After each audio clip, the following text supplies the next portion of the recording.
It's a huge honor for me to be here with Tony. Os. So these videos are for the level 2 classes. We follow the same kind of curriculum in Austin and Georgetown. So rather than me just re-showing what Tony's going to show just for Georgetown, I'm going to be here with Coach Tony, and he's going to show techniques, and I'll be sharing them in Georgetown and for Georgetown and Austin. Okay, awesome, thank you. Hope everybody's feeling well, and everybody's family's doing well. If you guys need anything, know that you can reach out to us. We'll do our best to help out beyond just jiu-jitsu stuff, but if you guys have anything you need, please let us know. I'm going to do a two-step series of the bread cutter choke.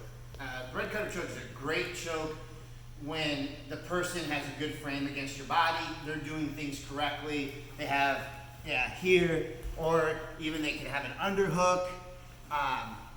It's when they're in good defensive position that the bread cutter choke becomes successful. So I'm just gonna do it just so you guys know what I'm talking about, and then I'm going to break it down into a setup, into preventing defenses for them, and then some clear discussion around the finish, because there's a couple of different thoughts about finishing the choke.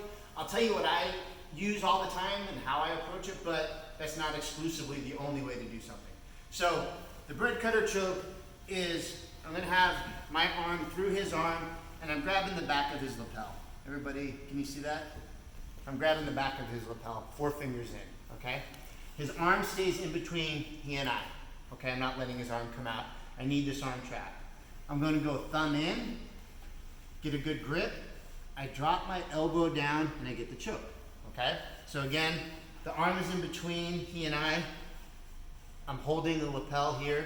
I go thumb in, and then I finish the choke. Now, like I said, I'm going to go through, I wanted you guys to see what the choke is, because sometimes it's hard to see the lapel in the back. So, we're here in good position. His defenses at this point are going to be relatively irrelevant to what I'm doing. I'm going to reach in. I'm going to set up like I'm going to do, just good control position. Ready to do a step over choke if he gives me too much on the inside. Ready to step over to the other side and do the choke sequences we did last week. I'm going to reach in. If he doesn't do anything, I'm going to bring my leg in like I'm going to circle. I'm going to come inside and trap his arm down and bring my elbow back. So again, if he isn't giving me, remember I want his arm down here, right? This is just one approach to do it, is I come in like I'm gonna go north-south, I reach behind his arm and I push it through and then bring it back. Now I go underneath and I lock up here. Now if his arm's already inside, like maybe I go knee on belly, he puts his leg here, I just slip inside, okay, and grab it. If he's savvy to what I'm doing, that's where you have to be more creative in getting that arm trapped. Now I hold, I bring my elbow inside, I put my body on his arm. So he should feel a wrap all the way around his arm. If I just do this, he just pulls his arm out, right? And I lose the choke. Not that I won't take his back, but I lose the choke. So I'm tight here.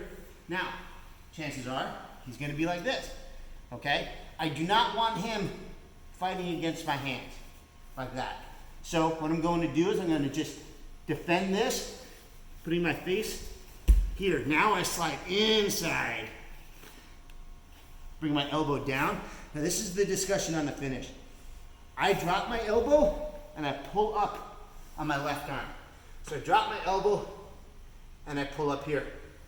You'll have people also have the same discussion about dropping your elbow and then pushing them sideways, like that. Both of them, sound finishes. I usually try to combine the two, pulling up and driving the elbow, okay? So, we get to this position here. I want his hand out of the way from getting, he knows I want this, so his hand, yeah, we'll do that. My head underneath, now I put my head on the mat. So now he can't put his hand in the way. So again, he knows what's coming, my head underneath and down to the mat. Now I grab the lapel, rolling back, drop my elbow, pull up, get the finish. If it's just not feeling right, you can always drive that arm in this way and push up against their head. It gives a good tight choke.